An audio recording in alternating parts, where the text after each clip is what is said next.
அனைவருக்கும் வணக்கம். இன்றைக்கி ஏப்ரல் 23. இன்றைக்கி ஓட்டு போகிற நாள் உங்கள் எல்லாருக்குமே தெரியும்.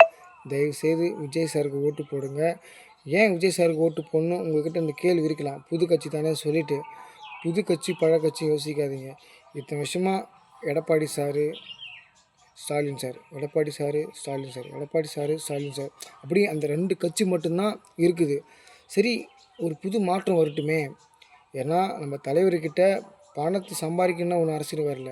அவர்கிட்ட பல கோடிகள் சொத்து இருக்குது. அவர் நினச்சா மற்ற நடிகர் மாதிரி வெளிநாட்டுக்கு அமெரிக்கா, லண்டன், பூனேன்னு சொல்லிட்டு அப்படி போய் செட்டில் ஆகலாம். ஆனால் அவர் ஏன் அரசியலுக்கு வரணும்? நம்மளை வளர்த்த விட்ட மக்களுக்கு நம்ம ஏதாவது நல்லது பண்ணணும்னு சொல்லிட்டு அவர் அரசியல் வந்தார்.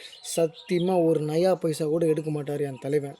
என் தலைவன் இல்லை, உங்கள் தலைவன் ஒரு நயா பைசா கூட எடுக்க மாட்டார். தயவுசெய்து நம்பி ஓட்டு போடலாம். ஒரே ஒரு வாய்ப்பு கொடுத்து பாருங்கள்.